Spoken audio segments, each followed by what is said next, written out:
Prof, você tá mudo.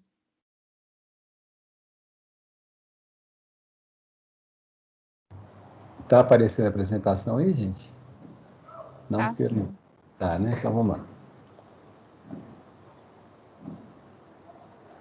Então, na semana passada, nós começamos a ver, né, a questão da diferença. Ô, gente, alguém deu uma lida nesse capítulo? Que ele é muito importante em termos da interpretação. Esse capítulo 14 e depois o capítulo 15.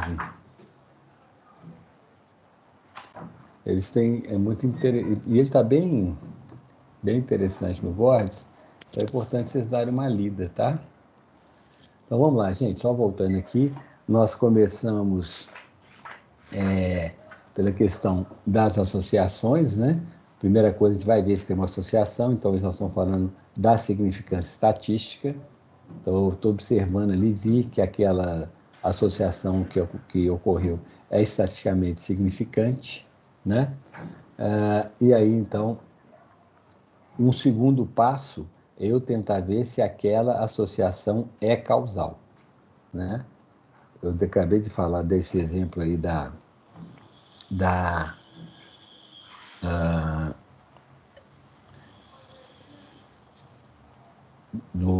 falando aí da questão da prova, né? Que associação pode existir e pode não ser causal. Então, o segundo passo, depois de encontrar uma associação estatística, a gente vai tentar ver se ela é causal, tá? Bom, então eu tinha colocado esses estudos aí também para a gente ver e pensando, né? Muitas vezes, a primeira impressão ali com relação a uma relação, em termos de observação clínica, né? Começa ali naquela observação clínica, é o primeiro insight de uma possível relação de causalidade. O livro dá um exemplo, se não me engano, é da rubéola e cegueira, não é cegueira não, cegueira do oxigênio.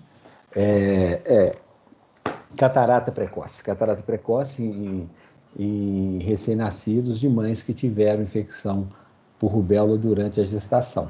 Então, o médico, observando isso, né, o Greg, se não me engano, depois vocês olham os nomes lá, mas ele observa uma quantidade, assim, uma frequência grande de cataratas, cataratas precoces em crianças cujas mães tiveram infecção por rubéola durante a gestação. Então, essa observação clínica, né, foi o primeiro passo para essa suspeita. Ele está ali, né, do lado da cama do paciente, ali, ao pé do leito, como se diz, né, e aí ele percebe essa associação. E daí, né, vai tentar pensar numa associação de causalidade num momento que nem se pensava ainda que um vírus pudesse causar uma coisa dessa. Outro exemplo que ele traz no livro também, que é sobre o uso de oxigênio e uma lesão, né, ocular que ocorre em crianças também que ficam usando oxigênio, e isso pode, com uma concentração muito alta, e isso leva a uma lesão também. Então, a observação clínica, ela é um ponto de partida também para a gente pensar nas associações, né? Depois disso, um outro passo é trabalhar com os dados disponíveis, né? Aqueles exemplos que eu falei já no outro dia, mas só para lembrar aqui, né? Esse mesmo que nós fizemos agora mesmo, né? Falando de estudo ecológico, né? É uma forma que eu tenho de começar a criar evidências de uma relação causal, pode ser de eu perceber uma associação num estudo ecológico. Ele por si só não responde a questão, mas me ajuda a fazer, a ter esses insights, né? Depois disso eu vou para estudos de caso controle, que são estudos, né, que conseguem estabelecer relação causal. Ele é feito mais rapidamente, com uma amostra menor, né? Eu não preciso de uma amostra muito grande e é um estudo que eu consigo fazer rapidamente. Óbvio que eu tenho que tomar o cuidado com a seleção dos casos e controles, porque é um estudo também que pode sofrer vieses quando eu não seleciono corretamente os meus casos e controles, né? Um exemplo que eu acho que tem no livro também é uma associação até do McMahon de café com câncer de pulmão, uma coisa assim, que estava associado e, na verdade, a associação era o café com tabagismo e o tabagismo, sim, é que estava associado com o câncer de pulmão, né? Então, nesse caso também do tabagismo, pode também ser uma seleção, né, de controles que tem um motivo, alguma coisa, pode ser uma escolha inadequada dos controles, né? Por exemplo, um controle que não doente, que ele tem alguma razão, por exemplo, para não tomar café. Um dos estudos que deu esse problema, aconteceu isso, né? O controle, ele comparou o câncer de pulmão e o controle era pacientes que estavam na clínica gastroenterológica, né? Eles estavam lá com problemas gástricos. Então, o que, que aconteceu? Essas pessoas, pelo problema de saúde que ela tem, já tem uma orientação dos próprios médicos, né, para não consumir café. Então, esse controle que foi escolhido, ele não representa a população de pessoas sem câncer com relação ao consumo de café. Ele consome menos café do que a população geral. Então, isso pode levar a uma errônea associação entre consumo de café com câncer, né? Então, isso aqui pode acontecer num estudo caso-controle.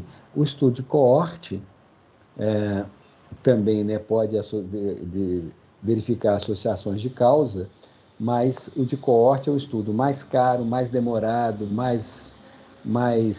com maior chance de perda de observação, mas ele te dá diretamente o risco, ele calcula diretamente a incidência, e se você superar essas dificuldades que são inerentes ao estudo de coorte, ele vai te dar respostas muito eficazes. E também tem a possibilidade, no estudo de coorte, você estudar várias exposições e vários desfechos ao mesmo tempo, né? Por último, teria o ensaio randomizado, mas o ensaio randomizado, ele não resolve o nosso problema, por quê? Desculpe, espirrei aqui. O ensaio randomizado não resolve o nosso problema, porque eu não posso fazer ensaio randomizado para medir possíveis exposições que podem fazer mal à saúde, né? Então eu só posso fazer ensaio clínico randomizado duplo cego para estudos preventivos, estudos propedêuticos e estudos de intervenção, estudos de, de associação em termos de prevenção, né? Eu não posso fazer um estudo, um ensaio clínico de alguma coisa que vai fazer mal à saúde. Então, apesar desse aqui ser o padrão ouro, ele não serve para eu identificar a causa de doença, porque eu não posso fazer um experimento desse tipo, né? Normalmente não é aceito. Bom, quando a gente tem uma associação estatisticamente significante, né? Quer dizer, no meu Q quadrado, no teste estatístico que eu usei, dá um resultado cuja probabilidade de ser o acaso é menor do que 5%. Esse é o nosso critério, né? Então, diante de uma associação estatística, eu tenho que pensar se aquela relação pode ser causal ou não, né? Então, aquilo pode ser atribuído ao acaso? É a minha primeira pergunta, né? Ao acaso quer dizer, a minha associação ela é estatisticamente significante, né? E eu vou definir isso em cima de um ponto de corte que foi convencionado. Se a probabilidade de ser ao acaso for menor do que 5%, eu vou dizer que não é ao acaso, existe uma associação estatisticamente significante aí. Então, a primeira coisa é essa. Então, eu passei o primeiro passo. Segundo, eu posso atribuir esse resultado a algum viés, ou seja, algum erro, igual como eu descrevi aí no estudo caso-controle do café com câncer, onde os controles foram escolhidos entre as pessoas que estavam internadas no mesmo hospital para o tratamento gastroenterológico. Como esse tipo de doença leva a uma recomendação médica de não consumo de café, esse controle, então, ele não representa a população não doente, né, com relação à exposição ao café. Ele tem, por outros motivos, essas pessoas tomam menos café do que a população geral. Então, isso aí seria o que a gente chama de um viés, né? O viés na escolha do controle. Uma outra possibilidade é o que a gente chama de variável de confusão, quando existe uma terceira variável que está associada tanto ao desfecho quanto à exposição que eu estou olhando, né? Então, essa é o que faz um efeito de uma variável de confusão. O exemplo que eu disse foi aquele do cabelo branco, né? Com a mortalidade. E aqui, o exemplo que está aqui é esse da frequência de síndrome de Down entre nascidos vivos aumenta com a ordem de nascimento. Essa associação é estatisticamente significante. Mas será que ela é uma associação real? Né? A gente sabe muito bem que não é o fato de ter nascido depois que faz aumentar a probabilidade da criança nascer com síndrome de Down. O que faz isso é a idade da mãe, né? Então, se a mãe teve 7 filhos, o 7º filho nasceu com a mãe já mais velha, né? Se ele puser aí 1 ano e meio para cada filho, então se ela está com 25 no primeiro filho, ela vai estar com 40 anos lá nesse último filho. Então, quanto maior a idade da mãe, maior a probabilidade de ocorrência de síndrome de Down. Então, eu não vou atribuir isso à posição do nascimento, mas sim à idade da mãe naquela gestação. Então, estatisticamente, eu posso encontrar uma associação, mas essa associação está sendo devida a uma terceira variável, e no caso, que é a idade da mãe, não a posição de nascimento do filho. Ok? Bom, e como a gente discutiu também já no outro dia, entender que a associação é causal, ela é fundamental para orientar as ações, tanto no sentido de orientar o diagnóstico da doença, orientar o tratamento e orientar as medidas de prevenção. Se eu consigo identificar qual é a causa, a etiologia, eu tenho mais chance de ter um tratamento adequado ou uma forma de prevenção adequada, né? Então, vamos lá. Quando os pesquisadores australianos lá descobriram que havia uma Helicobacter pylori, né, uma bactéria que crescia ali no trato digestivo e que viram depois que essa bactéria estava presente em muitos casos de irritação gástrica, de problemas gástricos, eles acabaram formulando uma hipótese, né, de que todas aquelas doenças que eram consideradas como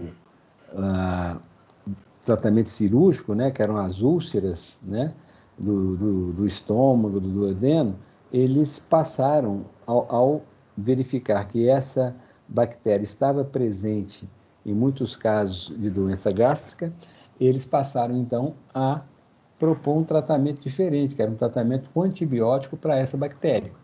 E levaram algum tempo, mas conseguiram, né, demonstrar, foram reconhecidos e depois premiados também por essa descoberta.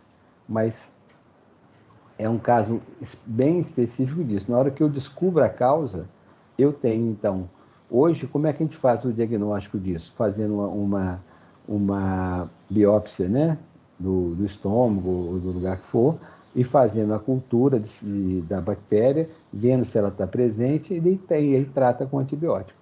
você mudou o diagnóstico e mudou o tratamento. Esse tipo de doença, quando ele se agudizava, o tratamento era normalmente cirúrgico, né? Hoje já é muito mais raro. E era uma doença grave, né? Tinha muitos casos cirúrgicos de úlcera perfurada e muitas mortes também. Bom, então, quando a gente está pensando nessa questão da causa, da etiologia, a partir dessa descoberta da causa, a prevenção, o tratamento e o diagnóstico ficam mais fáceis de ser feitos, né? Seja lá quando o médico cubano Carlos Filho descobriu que a febre amarela era transmitida pela picada do mosquito e não pelo contágio entre uma pessoa doente com a não doente, isso mudou completamente a perspectiva de controle da doença. Começou a fazer o controle combatendo o vetor e não fazendo quarentena e isolamento, né, como era feito até então. Quando a gente identifica, né, quando foi identificado o Trypanosoma cruzi, quando foi identificado causando a doença de Chagas, quando são dois médicos que, mais ou menos na mesma época, identificaram o Schistosoma mansoni, eu esqueci o nome do que foi o primeiro reconhecido como tal, mas mais ou menos na mesma época teve um outro pesquisador brasileiro que também identificou o mesmo parasita. Mas a primazia foi desse outro, que eu não estou lembrando o nome dele agora. Então, quando se identifica essas causas, você muda completamente a forma de tratar, de diagnosticar e de prevenir, né? E faz toda a diferença. Por isso que tem essa fissura pela causa. Não é só para falar, eu descobri como é que acontece. Não, é que quando eu descubro como acontece, eu tenho conhecimento para poder diagnosticar, tratar e prevenir de forma mais efetiva, né? Então, esses estudos etiológicos, né? Ele pode começar a partir de uma hipótese gerada no estudo ecológico, né? Depois vai para um estudo de caso controle ou coorte, e aí nós vamos tentar confirmar essa associação de causalidade, né? Lembrando que eu nunca vou fazer isso usando estudos experimentais, né? Bom, então, uma vez que eu demonstrei a associação, eu tenho que determinar se ela é causal ou não. Então, aqueles exemplos que nós já vimos, isso aqui é taxa de incidência, esse aqui é gordura, né? Consumo de gordura e câncer de mama, que nós já vimos com os estudos ecológicos, né? E aí vem a pergunta, a associação ela observada, ela é real ou teve algum tipo de viés, né? Então, como é que nós vamos responder essa pergunta? Pode ser uma relação como essa, causal, ou pode ser em virtude de um fator de confusão. Eu tenho aqui um fator X que está associado à doença, à exposição em estudo, e também está associado à doença. É esse fator X que está fazendo essa ligação aqui. Quer dizer que a ligação não é, na verdade, da característica estudada com a doença. É a associação que existe, é a associação do fator qualquer aqui com a, a característica estudada e esse fator que está associado à doença. Tá? Então, essa associação aqui, ela está sendo confundida por essa variável interveniente aqui. Tá? O exemplo que nós falamos, né? É café e consumo e câncer pancreático. Café e câncer pancreático. O consumo de café está associado ao tabagismo. E o tabagismo é que está associado ao câncer pancreático. Então, essa associação aqui é uma associação que a gente diz que ela está sendo criada por uma variável de confusão, né? O que existe aqui é uma associação de café com tabagismo e uma associação de tabagismo com câncer de pâncreas. Não existe nenhuma relação direta entre café e câncer de pâncreas. Uma outra, né? Pode ser o nível de colesterol e o risco aumentado de doença cardíaca, né? Existe uma associação direta entre o colesterol e a doença cardíaca ou doença cardiovascular, ou existe um fator aqui que está provocando esse efeito, né? Então, quando a gente tem o resultado, nós temos que verificar se existem variáveis de confusão que podem estar levando a uma falsa identificação de uma associação de causalidade. E cabe ao pesquisador, né? O pesquisador é que tem que duvidar do resultado e fazer todas as verificações possíveis para ver se aquele resultado é real ou se ele está sendo enviesado ou confundido por alguma outra variável. Então, esse exemplo aqui, a associação do peso ao nascer, né, de mães que não fumaram durante a gestação e aquelas que fumaram um maço de cigarro ou mais por dia. Tá? Então, ele está mostrando isso aqui. Ó. Isso aqui é o peso, essa aqui que está pontilhada, ou com traçadinho aqui, né? Essa aqui é o peso ao nascer das crianças de mães que fumavam. E esse aqui é o peso ao nascer, essa aqui não tem separação na linha, né? A linha contínua é a distribuição do peso das crianças que nasceram de mães que não fumavam durante a gestação, tá? E a gente vê aqui que tem uma diferença, né? Essa curva dos não fumantes, o peso, ela está mais deslocada para a direita, então ela tem uma média de peso maior do que o das mães, dos filhos das mães que fumavam. Mas pode ter outros fatores que podem estar intervindo nisso. Por exemplo, a idade gestacional. Será que as crianças de mães que fumavam tiveram a mesma idade gestacional do que a das mães que não fumavam? Então, a idade gestacional poderia ser um possível fator de confusão, né? Uma das formas de a gente resolver se é ou não é um fator de confusão é fazer uma análise estratificada, né? O que o estratificado como? Eu estou comparando agora os pesos sempre dentro da mesma idade gestacional. Então, aqui eu estou comparando crianças que nasceram com 36 semanas, 37 semanas, né? Então, quando eu faço a comparação sempre dentro da mesma idade gestacional, as mães fumantes sempre têm o peso das crianças abaixo do peso das crianças das mães não fumantes, né? Então, não é a idade gestacional que está causando aquela impressão de que o peso das crianças de mães fumantes é menor do que o peso ao nascer de crianças de mães não fumantes, né? A gente está vendo aqui, quando eu tiro o efeito da idade gestacional, comparando sempre na mesma idade gestacional, as mães não fumantes, os filhos têm um peso sempre, uma média de peso sempre maior do que o das mães fumantes. É uma forma também de a gente mostrar que isso não era uma associação enviesada, não era um confundimento. Então, aumenta aí a probabilidade que isso seja realmente uma associação causal, tá?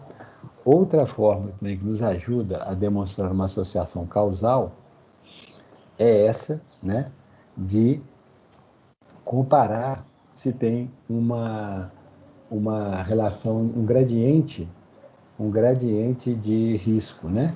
Então, aqui, mãe não fumante, a incidência é de 5, o percentual aqui vai ser de 5% de crianças de baixo peso.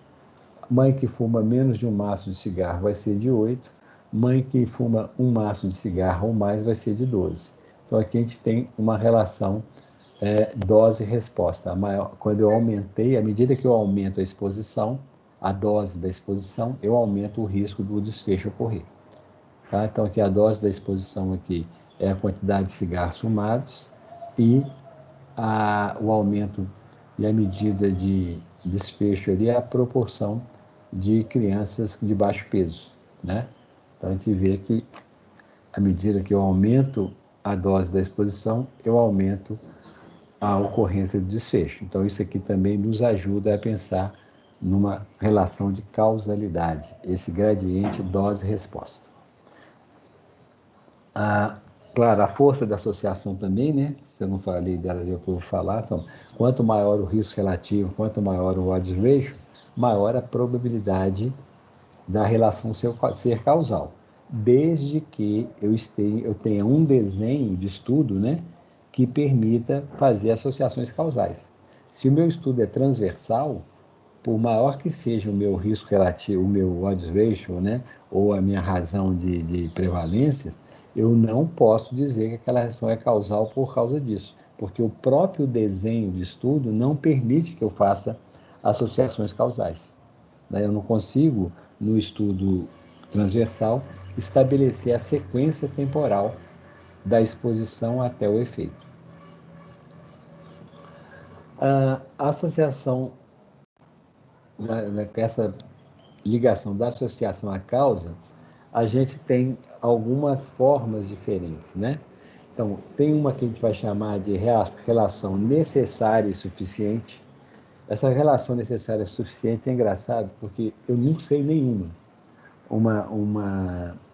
E mesmo no livro do Gordes, ele não aponta nenhum exemplo, ele só fala, é uma possibilidade de uma relação necessária e suficiente, ou seja, aquela doença só ocorre na presença do, daquele, daquela exposição, e estando presente, sempre a doença vai aparecer. Ele não dá nenhum exemplo disso, eu também não conheço nenhum, tá? Mas seria uma condição onde a presença do fator, independente de qualquer outra exposição, poderia levar à doença. Então, esse seria um fator necessário e suficiente. Eu posso ter também associações diretas e indiretas, né? Então, uma associação direta, essa que vai imediatamente, né, a exposição levar à doença. Eu posso ter outras que vão fazer diferentes passos, né? Por exemplo, o tabagismo com o peso ao nascer, né? O tabagismo, mortalidade infantil ligada ao tabagismo, que em alguns momentos essa associação não era feita porque eles corrigiam, né? Eles usavam como fator de ajustamento o peso ao nascer. Então, assim, não, a criança que nasce com peso menor tem uma maior probabilidade de morrer. Então, se eu quero estudar o efeito do tabagismo, eu tenho que ajustar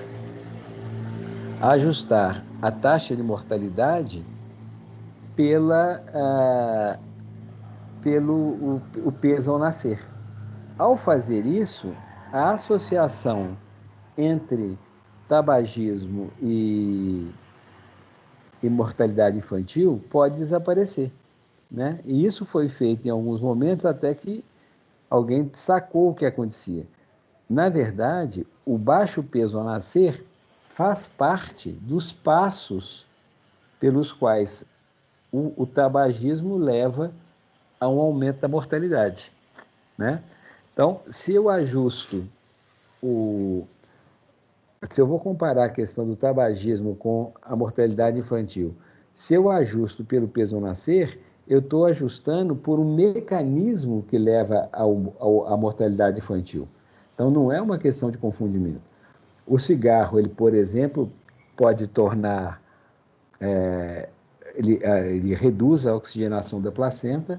A placenta mal oxigenada, ela perde a capacidade ou diminui a capacidade de passar nutrientes e oxigênio para o feto, né? E isso vai levar ao nascimento de um bebê de baixo peso. Então, e esse criança de baixo peso tem um risco maior de morrer. Então, eu não posso ajustar um fator pelos passos necessários para chegar no desfecho, né? Então, quando você pega, então, a questão do tabagismo ligado à mortalidade infantil, esses passos são parte da cadeia de causalidade. Eles não são variáveis externas, eles são parte da cadeia de causalidade.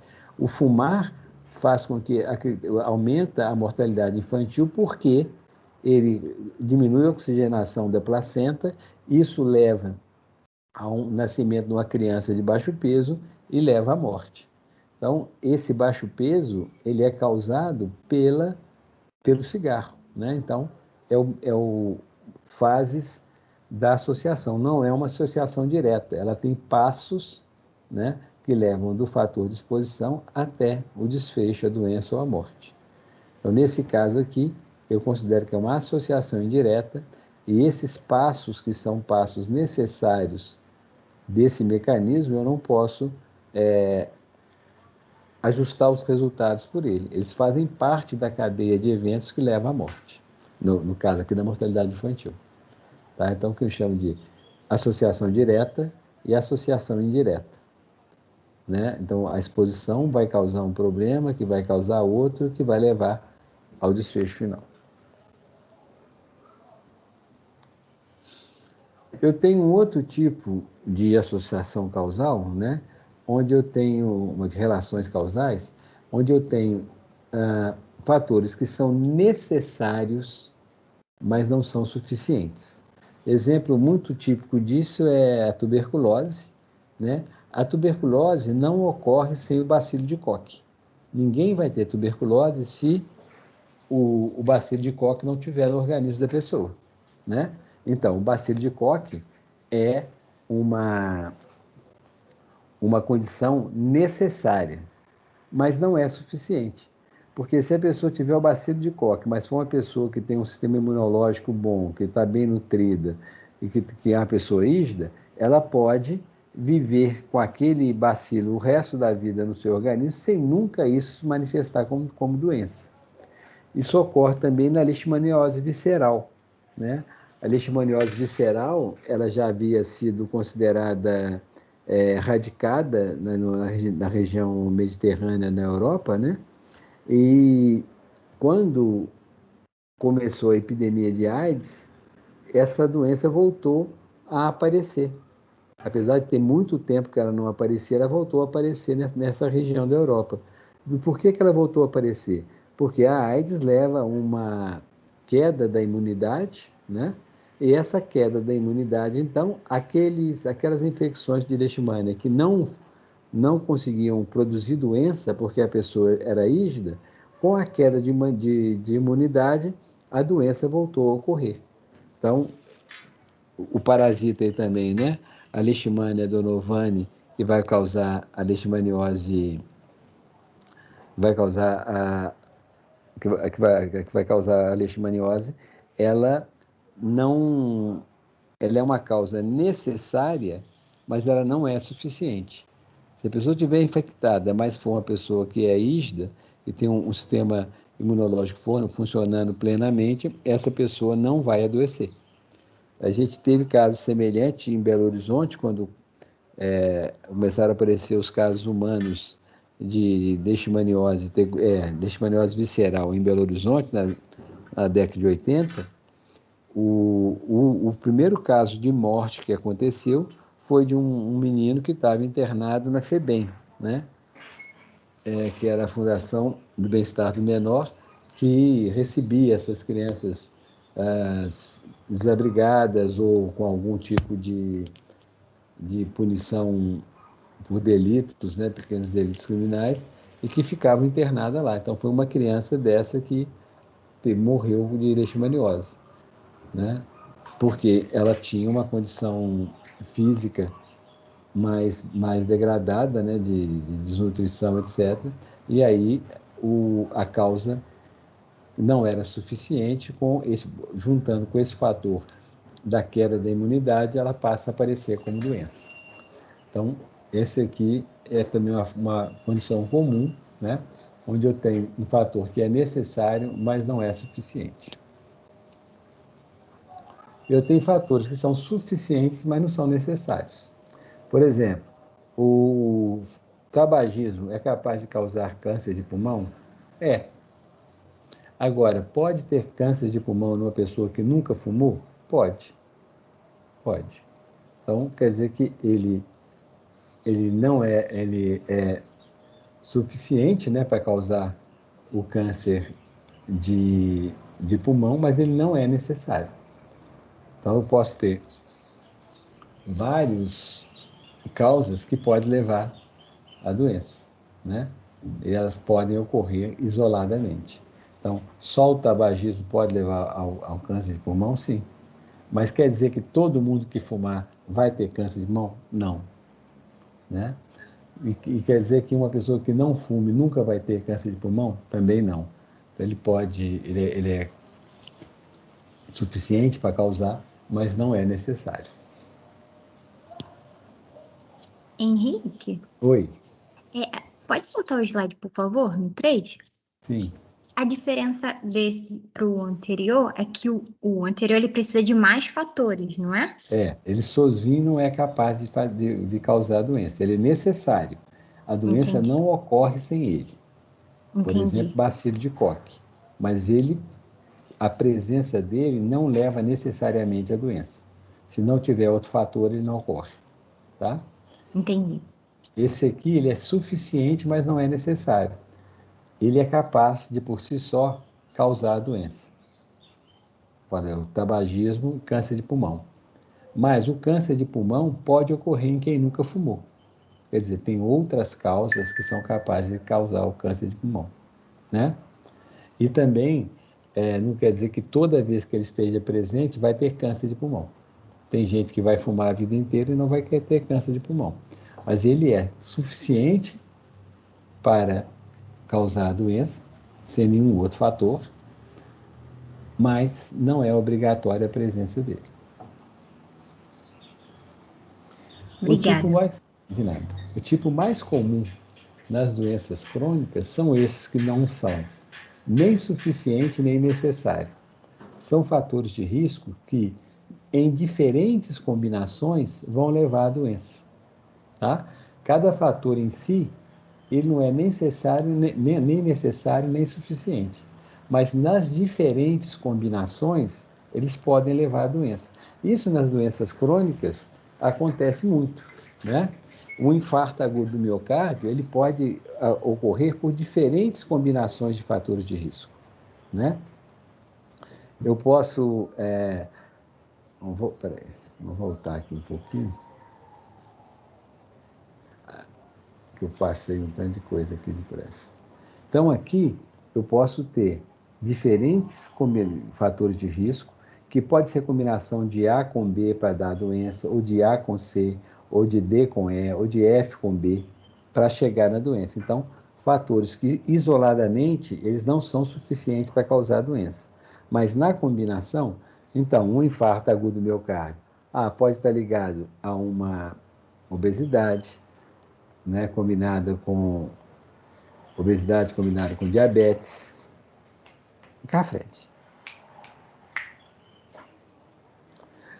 Pode ser uma situação onde existe o tabagismo e a falta de atividade física, né? Então, combinações diferentes. Pode ser uma pessoa com a pressão um pouco mais alta, com a glicemia elevada, com o colesterol elevado, e a mistura desses três resulta no infarto, e assim por diante.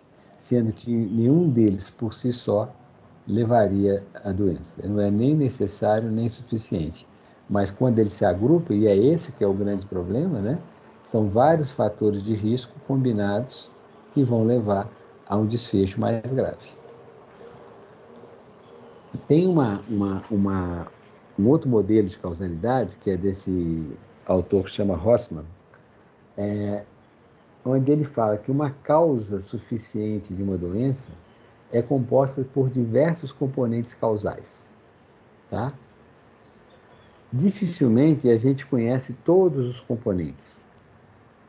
E uma causa suficiente, ou seja, aquela que é por si só capaz de causar a doença, ela necessariamente contém causas necessárias como um de seus componentes, né? Então, se a gente pensar aqui nas doenças infecciosas, sempre é uma causa necessária, ou bacilo de Koch, ou na tuberculose, o HIV na AIDS, né? Eles têm que estar lá, tá?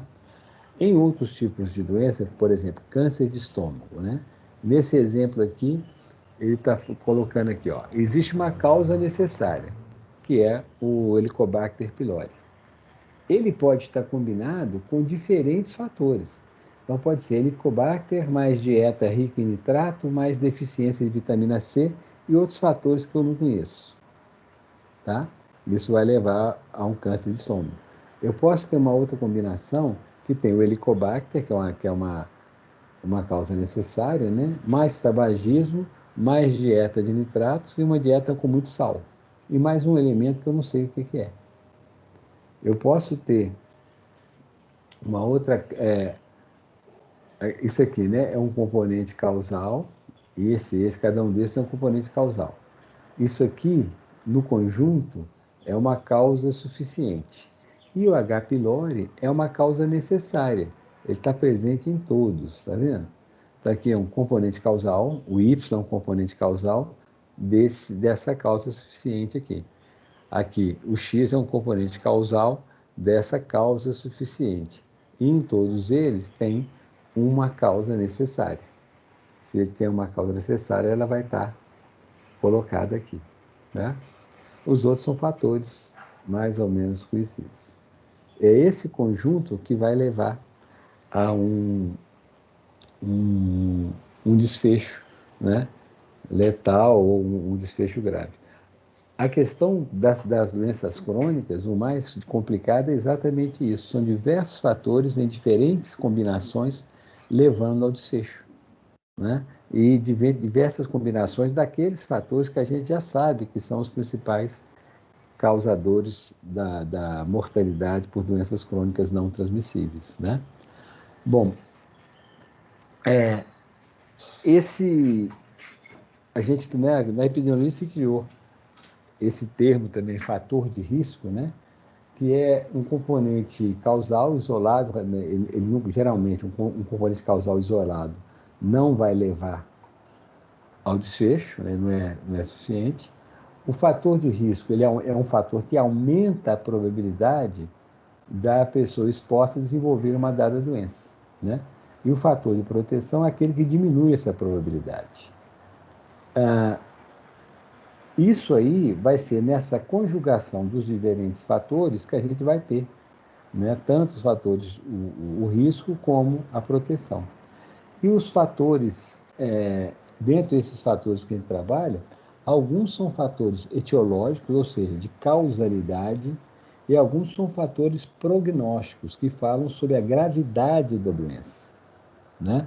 Eu posso ter um fator que não é etiológico, ele não interfere na causa, mas ele aumenta a probabilidade de ocorrer se o outro fator estiver junto. Se o fator etiológico estiver junto com o fator prognóstico.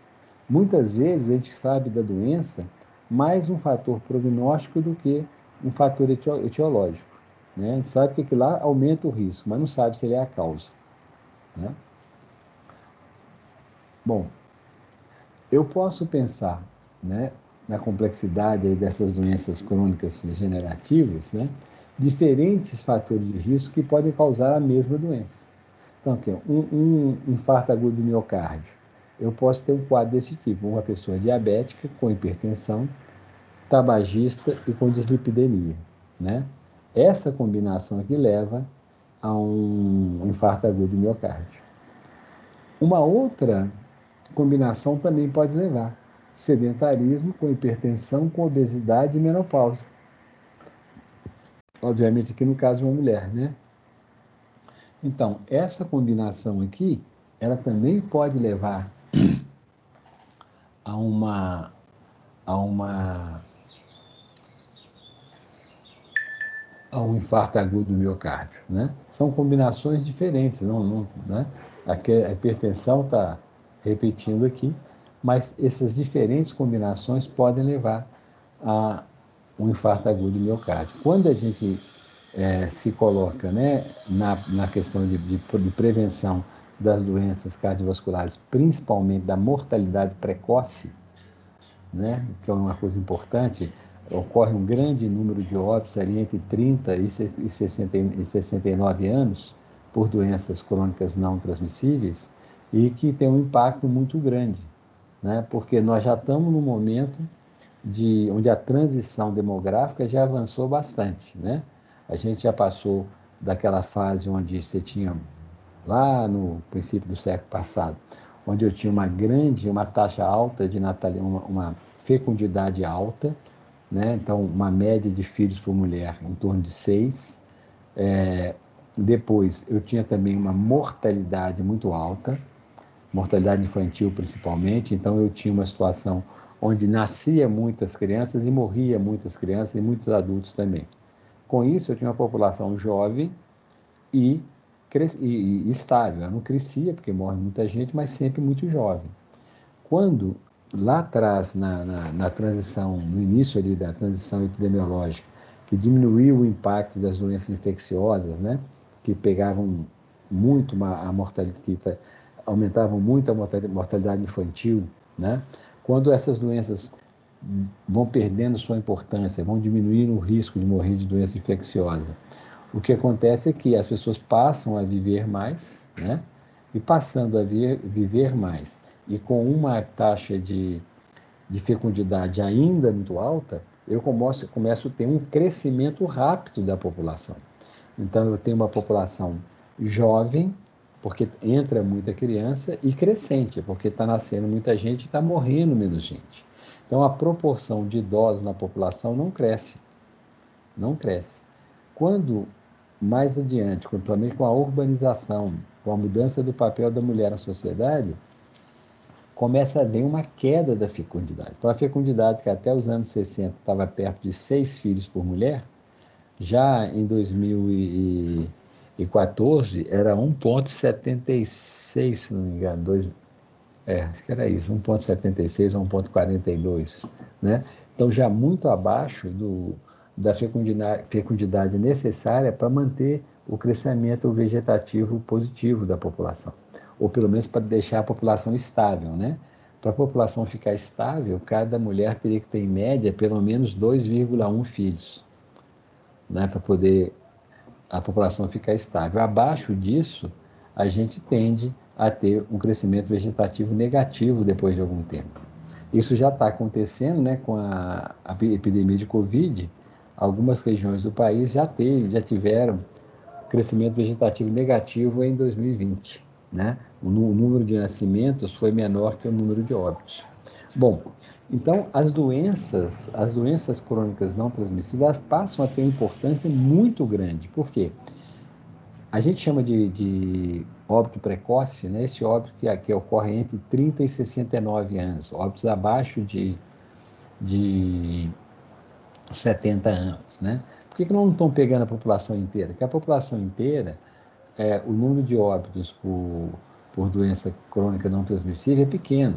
Ocorre, mas é muito pequena. Ela é muito mais importante nessa faixa dos 30 aos 69 anos. Então, se a gente já tem uma população que a fecundidade é muito baixa, que cada vez nascem menos crianças, e a gente ainda perde muitas vidas nessa faixa de 30 a 69 anos, o que nós estamos perdendo? Nós estamos perdendo a população economicamente ativa, aquela que está mais ativa, que está mais gerando riqueza, gerando renda, né? E nós estamos perdendo essa população. E com isso, a proporção de idosos, né, vai ficando maior, porque esses aqui ainda morrem mais cedo, antes de entrar na população idosa, e tem essa redução da força de trabalho, né, da população economicamente ativa. E se você pensar a combinação de perda de vidas nessa faixa etária, que é a faixa etária de maior produtividade, ganho, etc., das pessoas, se você pensa isso junto com grupos familiares cada vez mais menores, né? Pai, mãe, um filho, pai, mãe, 2 filhos no máximo, o que vai acontecer?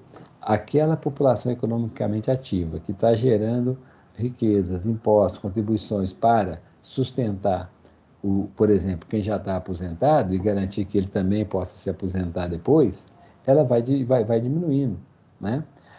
Quem é que vai pagar essa conta? Nós vamos perdendo pessoas que estavam na idade, estavam na população economicamente ativa. Então, tem alguns muito mais jovens que ainda não estão, né, nessa fase, e os mais velhos que já saíram dessa fase. Então, a gente perde as doenças crônicas não transmissíveis, elas pegam uma fatia importante dessa população, né? Nós temos aí esses óbitos de 30 e 64 anos, as doenças crônicas não transmissíveis, são responsáveis por cerca de 74% desses óbitos, né? Então, eles têm uma importância muito grande. E numa faixa da população que tem uma importância muito grande para a população inteira. Então, a perda dessas vidas é um impacto social muito, muito importante. Então, quando a gente faz todo um esforço de entender as causalidades e para poder prevenir, é porque nós estamos tentando resguardar essa faixa da população que tem um papel muito importante, tanto para cima quanto para baixo, tanto para a população mais idosa como para a população mais jovem. E quando a gente já sabe que as nossas taxas de fecundidade já caíram muito, e isso não vai ser reversível, pelo menos em curto prazo, né? Na maioria dos países que houve essa queda da fecundidade, ela nunca mais se reverteu, né? Mesmo com muitas políticas favoráveis à natalidade, né? Que chama de políticas natalistas, né? Por exemplo, alguns países da Europa, como Itália, França, quem tem uma criança, quando nasce um filho, o Estado dá uma série de proteções para essas crianças, né? Desde um período mais longo para a mãe acompanhar a criança, uma licença paternidade para o pai também ajudar, uma renda maior durante algum tempo para poder aquela criança né, poder crescer. Por quê? Porque são populações que já são há muito tempo populações que diminuem a cada momento, né? Então, países como Itália, França, se não tiver imigração, eles não conseguem ocupar todas as vagas de trabalho. É uma coisa que, quando a gente vê toda a briga contra os imigrantes na Europa, na expulsão de imigrantes, é interessante que no momento onde a economia está ativa e precisa de mão de obra, essas pessoas são atraídas. Quando a coisa piora, elas são expulsas, né? E isso aí vem se repetindo, né, há muito tempo já. Bom, então, dos motivos da gente estar muito atento a essas doenças é isso, é a faixa etária que elas impactam. E elas impactam uma faixa etária extremamente importante para a sustentabilidade da sociedade, da comunidade, das famílias, né? Cada perda dessa, quando a gente vê agora, né, quantas crianças perderam pai e mãe ao mesmo tempo na Covid, né? A morte dos idosos também teve um outro problema, né? Muitas famílias, nessa situação que o Brasil já vem vivendo há alguns anos aí, de alto desemprego e queda de renda, a aposentadoria dos idosos muitas vezes sustentava mais de assim, algumas gerações, né? Aquele idoso que tinha uma aposentadoria, ele era o único pessoa com recursos garantidos.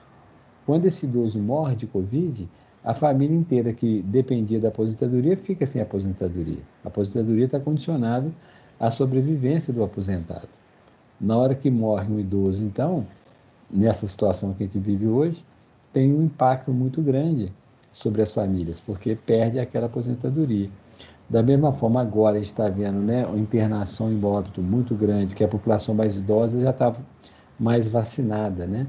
Então, hoje, a maioria dos casos estão ocorrendo em pessoas abaixo de 59, entre 30 e 59 anos, entre 26 e 59 anos, né? Que tem sido a maioria das vítimas dos óbitos aí por Covid. E está, então, pegando exatamente essa faixa de maior produtividade com esse impacto geral na sociedade, né? Então, quando a gente está falando de controle de doenças crônicas, é muito mais do que salvar a vida de algumas pessoas. Isso tem um impacto social de grande monta, né? Porque pega a população economicamente ativa, pega a força de trabalho. Bom, tem algumas diretrizes que foram propostas, né, para a gente estabelecer se uma relação é causal ou não, né? No início, quando eram só doenças infecciosas, né, tinham lá os postulados de Henle e Koch, que definiam, né, que era, eu vou dizer que é que um determinado um determinado vírus ou bactéria vai ser a causa da doença, né? Porque ela sempre vai estar presente quando a doença estiver, né? E ela não vai estar presente em nenhuma outra doença, né? Não vai causar nenhuma outra doença. Então tinha muito essa questão da especificidade, né? Então eram os postulados, eram mais ou menos 3. Deixa eu ver se eu, acho aqui para falar quais eram os 3. Ah, eu não estou, não. Depois, um era desse da especificidade, depois eu lembro. Também está no livro lá, né? Agora, então criou-se, com o advento das doenças crônicas, foram criados outros modelos para poder falar disso, né? Então, a primeira coisa, a relação temporal, né? Para uma coisa ser causa da outra, a causa tem que anteceder o, o desfecho. A causa tem que anteceder a consequência. Não tem jeito, né? Então, esse aqui, um exemplo, é uma questão de poluição, né? Poluição em Londres, 1952, onde eles viram o seguinte: aqui é o aumento de número de partículas no ar, né? Em Londres, e essa outra linha aqui é o número de mortes por doença respiratória, tá? Então, apesar de isso aqui ser uma relação ecológica, né? Eu estou vendo aqui as duas coisas, mas ela marca bem claramente a relação temporal. Então, aqui, ó, começa o aumento, né, da poluição, ou seja, como é que eles estão medindo isso? Pela quantidade de partículas suspensas no ar, né? Então, aqui, à medida que sobe essa quantidade de partículas, passado algum tempo, vão acontecendo os óbitos. Então, essa diferença aqui é o tempo, né? Aqui vão acontecendo os óbitos vão subindo também, mas sobem depois, um pouco depois do aumento do número de partículas no ar. Na medida que começa a estabilizar, né, a quantidade de partículas, estabiliza também os óbitos. E na hora que cai a quantidade de partículas, cai também os óbitos. Então, essa relação temporal está clara aí nesse modelo, né? Mesmo sendo uma relação ecológica. Então, para ser causa, a primeira coisa que a gente tem que estabelecer é a relação temporal. Para ser causa, a causa tem que vir antes do efeito, né? O outro, o outro critério importante é a força da associação. A força da associação a gente mede pelo risco relativo ou pelo odds ratio, não é isso? Então, quanto maior a força da associação, maior vai ser a probabilidade da relação ser causal. Associações muito fortes sugerem relações causais, apesar de por si só não poder comprovar isso, né? Um outro critério é a relação dose-dependente, aquilo que nós vimos no outro slide aqui, né? A associação dose-resposta. Né? Quanto mais cigarros fumados pelas mães, maior a proporção de crianças de baixo peso que vão nascer, né? Então, isso que a gente chama de dose-resposta. A gente encontra essa mesma relação no estudo feito por médicos britânicos, né? Onde a quantidade de cigarros fumados estava associada à taxa de mortalidade por doenças cardiovasculares, né? E por doenças isquêmicas do coração e também por câncer de pulmão. Havia uma clara associação dose-resposta. Então, a associação dose-resposta, ela é também uma importante fonte para a gente estabelecer se aquela associação é causal ou não. Outro importante também é a reprodutibilidade dos achados, ou seja, se é uma relação causal, né, e se é aquela exposição que está causando a doença, a gente espera que esse mesmo efeito ocorra em outras populações. Então, eu fiz um estudo com a população geral do Brasil, ou de Belo Horizonte, e daqui a pouco saiu um outro estudo feito na população geral de Porto Alegre, outro que foi feito no Japão, outro que foi feito na Índia, e os resultados apontam na mesma direção, né? Então, se uma relação é causal, a gente espera que ela se repita em outros momentos, em outros estudos, né? E também em grupos populacionais diferentes.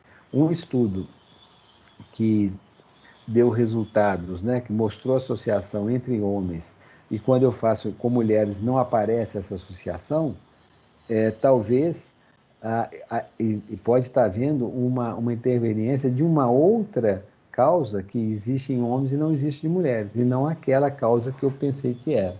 Então, a reprodutibilidade dos achados vão ajudando a confirmar aquela relação de causalidade, né?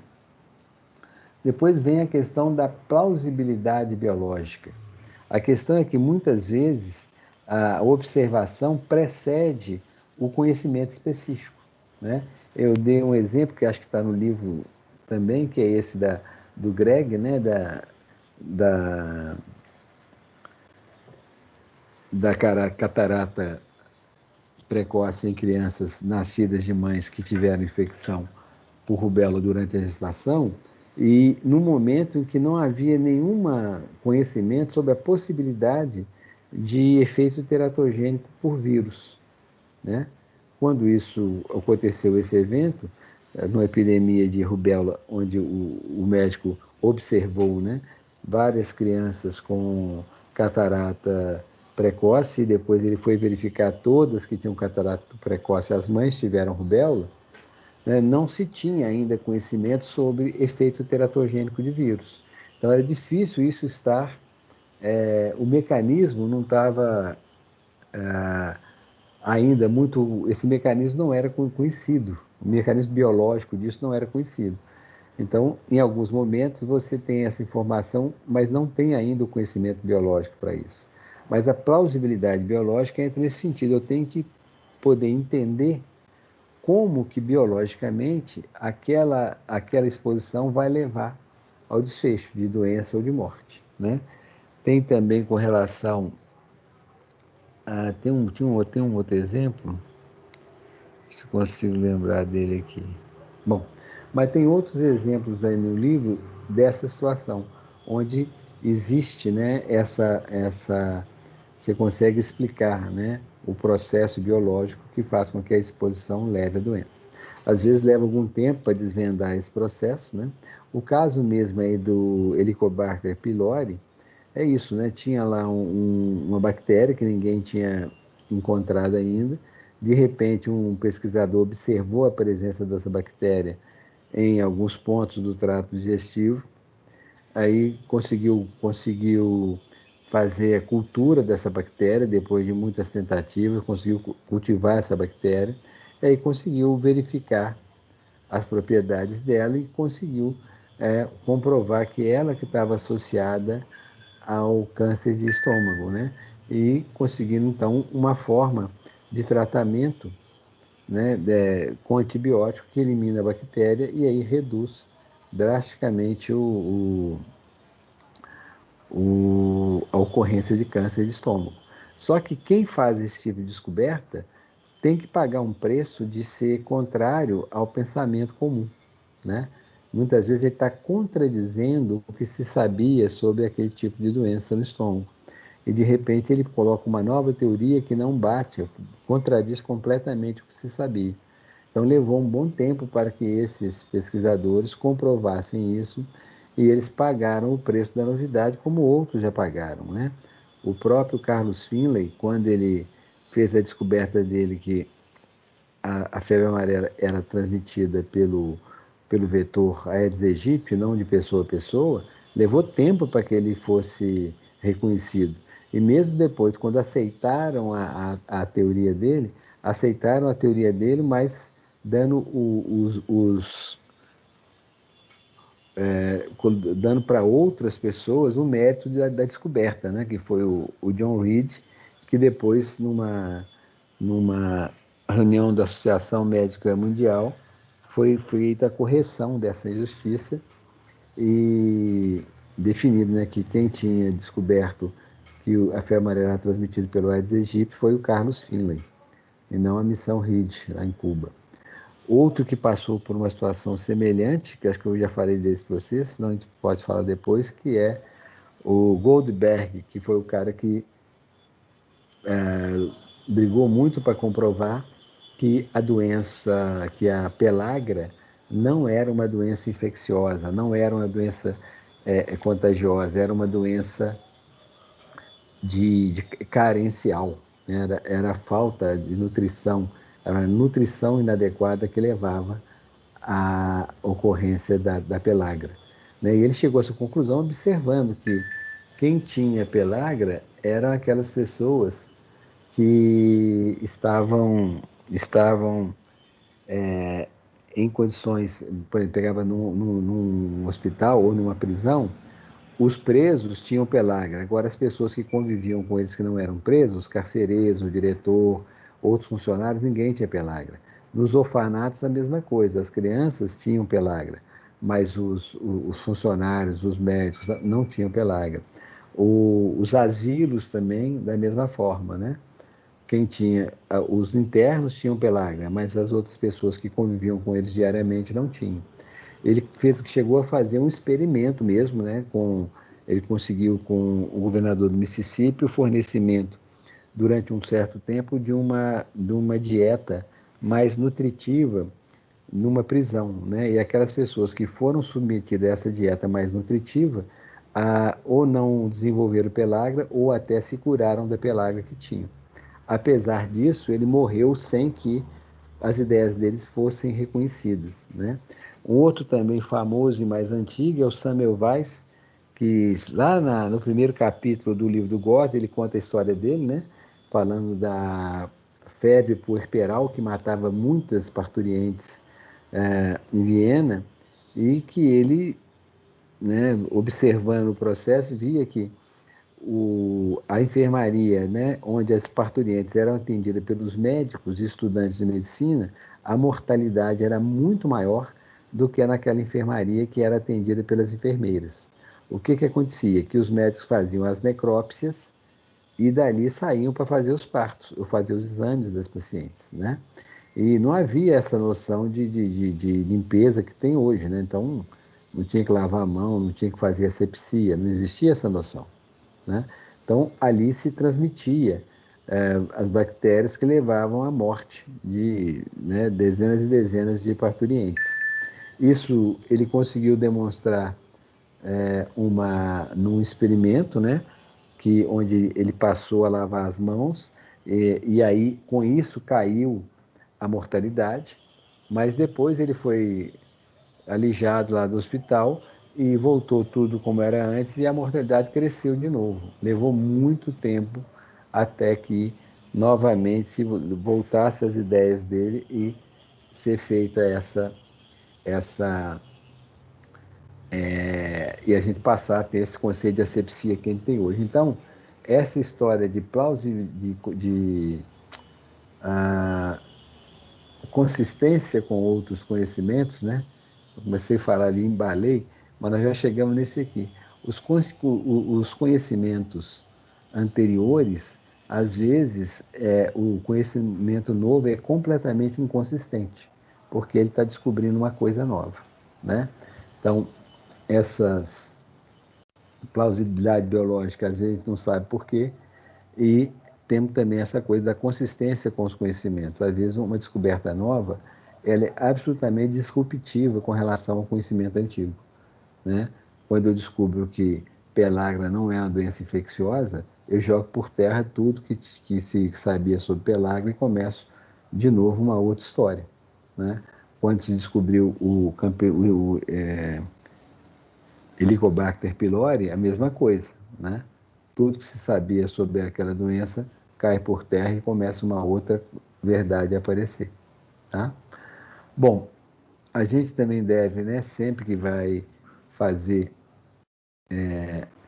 esse processo de verificação, né, considerar as explicações alternativas. Isso é o que? O pesquisador tem que ficar olhando, ele mesmo tem a obrigação de fazer isso, de verificar se aquele achado que ele está atribuindo àquela causa poderia ter uma outra causa que ele não está estudando.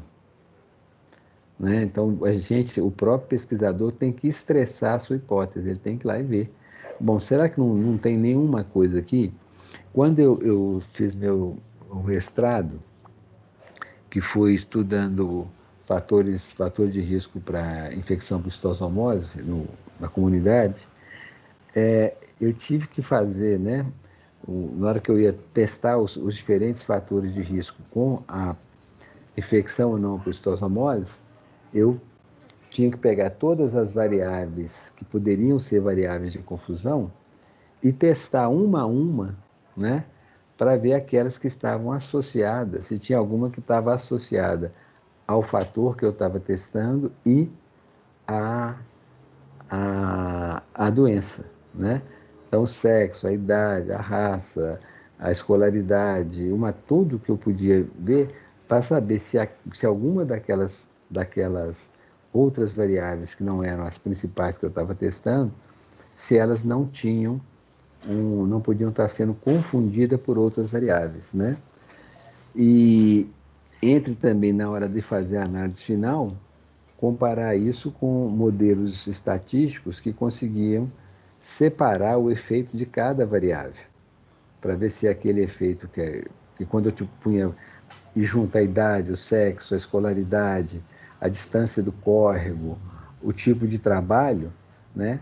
Porque para ver se quais variáveis se mostravam de forma independente de todas as outras, associada com o maior risco de infecção, né? Para você tirar aquelas que só aparecem associadas quando você põe isoladamente, porque na verdade ela está associada com outras variáveis. Então, isso, gente, por que a gente tem que ter tanto cuidado assim? Porque nós estamos falando de um estudo observacional. Se eu estivesse falando de um estudo experimental, se eu estivesse falando de um ensaio clínico randomizado duplo cego, né, eu tenho muito menos possibilidade de vieses do que no estudo observacional. O estudo observacional, as minhas informações são coletadas das pessoas, né? Eu não tenho todos os registros possíveis, eu não garanto a comparabilidade, porque o doente e não doente são diferentes em muitas outras coisas. Então, principalmente nos estudos observacionais, esse processo é ainda mais necessário. E lembrando que os estudos etiológicos só podem ser feitos com estudos observacionais. Eu não posso fazer estudo experimental. Eu posso até fazer experimentos in vitro ou em animais, né? Eu posso testar se uma coisa é tóxica in vitro. Eu ponho lá uma cultura de célula e coloco lá um determinado elemento que, se entra em contato com a célula, danifica a célula. Falo, olha, esse trem aqui, nós temos que pensar, isso aqui pode ser um medicamento? Pode. Então, vamos ver, qual que é a diluição dele que eu tenho que usar para que ele não destrua a célula humana? Ah, é tanto. Então, se eu vier a testá-lo para o ser humano, primeiro eu vou ter que saber qual que é a dose segura, né? Depois, eu vou fazer um teste em outros animais, e assim vai aquela série de coisas. No estudo observacional, eu não tenho o experimento, eu só tenho aquilo que eu colhi já no estudo com as pessoas, né?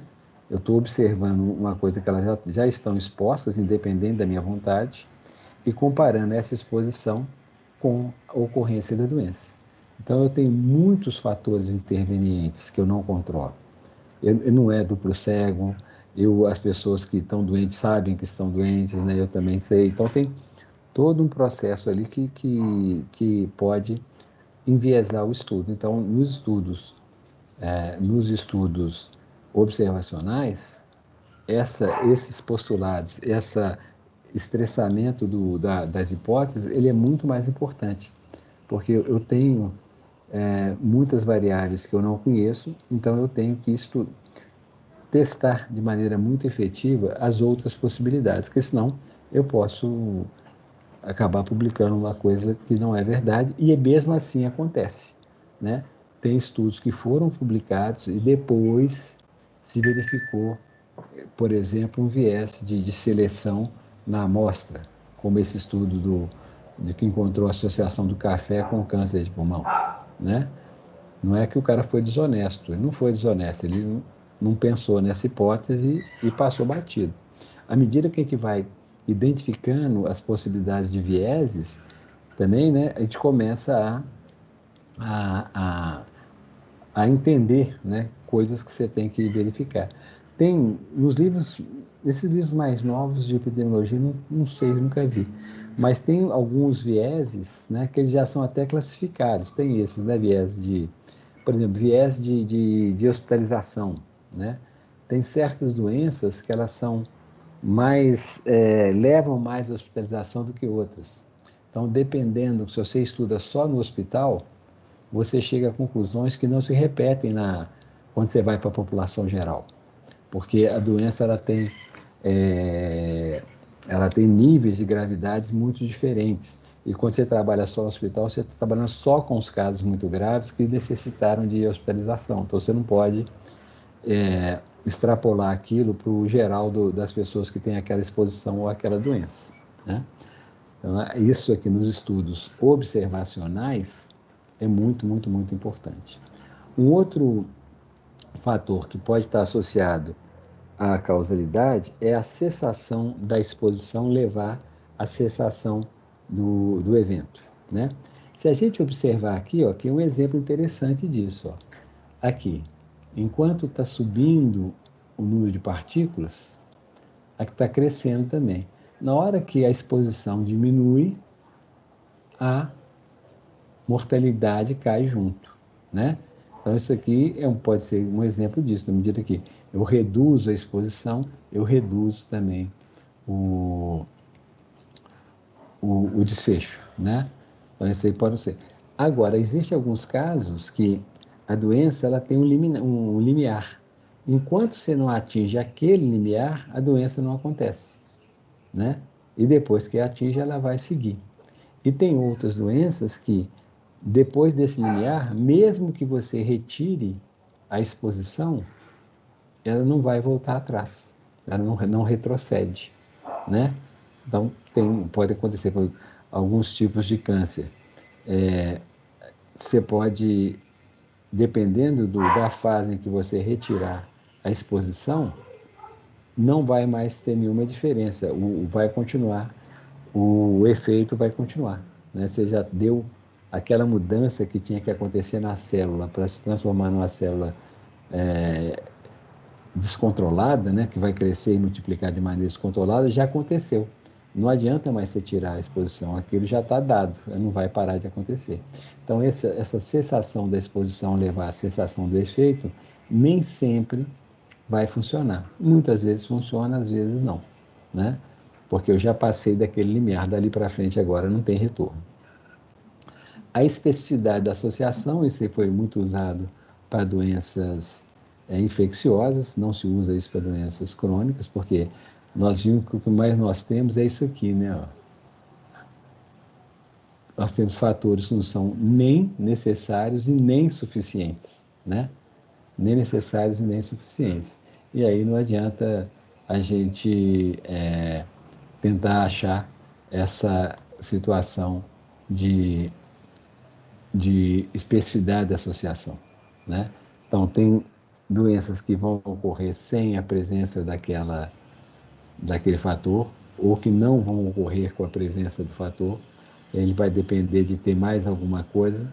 Então, para as doenças crônicas, isso aqui não é um critério que seja muito útil, tá? Bom, na aula que vem, nós vamos continuar com um aprofundamento um pouquinho maior sobre os vieses, que é importante a gente conhecer para quando a gente está lendo um artigo ou quando a gente quer fazer uma pesquisa, para a gente tentar evitar aqueles problemas que a gente já conhece. Que os muitos que a gente não conhece já são suficientes para nos atrapalhar. Então, os que a gente conhece, a gente tem que dar um jeito de não cair neles, tá? Gente, isso aí é o capítulo 14, não, capítulo Eu acho que é isso, inferências é 14, isso mesmo, está vendo aqui no livro, esse é capítulo 14. Então, vocês darem uma olhada, porque na hora que a gente, né, nós fizemos agora uma avaliação dos estudos, né, das características, da identificação. Agora é importante vocês aprofundarem um pouco mais qual que é a crítica que você tem que ter aos estudos. Então, esse capítulo sobre associação, né, associação e causalidade, que é o capítulo 13, depois tem aqui o capítulo 4, o capítulo 15, 13, 14. Vou só ver aqui no índice aqui, como é que é. Isso. O capítulo 15 também, que vai falar sobre inferência causal, né? E falando com mais detalhes sobre viés, fator de confusão e interação, tá? Então, na próxima aula a gente fecha esse assunto. Nossa próxima aula é amanhã, se vocês estão lembrados, né? Amanhã a gente trabalha um pouco esses vieses e confundimentos aqui, tá? Se der tempo, eu vou tentar ver hoje as provas. Se tiver alguma coisa, eu já ajusto. E se tiver alguma dúvida, a gente resolve amanhã, tá bom? Obrigada, Henrique. Gente, eu que agradeço pela atenção e amanhã estaremos aqui no mesmo bate-canal, tá? Não esquece de adiar as tarefas, por favor, para o envio dos capítulos. Todos. Eu vou abrir, tá? Gente, então, obrigado. Até já. Deixa eu ir para fisioterapia. Obrigada, Henrique. Tchau, tchau.